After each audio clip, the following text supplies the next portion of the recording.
تو کیا پتہ چلا؟ آپ دیکھیے کہ اس رکوع میں ہمیں آیت 47 سے 59 میں جو باتیں پتہ چلی، نمبر 1 قیامت کا دن۔ آج بھی جتنے لوگ لڑ رہے ہیں نا، دین کے نام پہ، سیاست کے نام پہ، وراثت کے نام پہ، ایک چھوٹا سا سانپ کمرے میں نکل آئے نا تو لڑنے والے سب ایک دوسرے کا ہاتھ پکڑ کر بچانے لگ جائیں۔ آج دین کے جھگڑے کیوں ہیں؟ فکر آخرت نہیں ہے، قبر کے سام پچھو یاد نہیں ہے، باقی چیزیں اسی پہ قیاس کیجئے۔ آپ کا میرا کام کیا ہے؟ قیامت کو اس کی ریئلٹی کے ساتھ محسوس کیجئے۔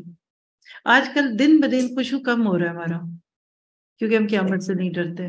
پھر انعامات بھی اللہ نے بتا دیے، اور انعامات پر جو بنی اسرائیل کا رویہ ہوا وہ بھی بتا دیا، نہ شکرا پن۔ اور اللہ کی رضا کے کام کیا ہمیں اس میں پتہ چلے کہ جب اللہ تعالیٰ کوئی نعمت دے تو نہ شکری نہ کیجیے۔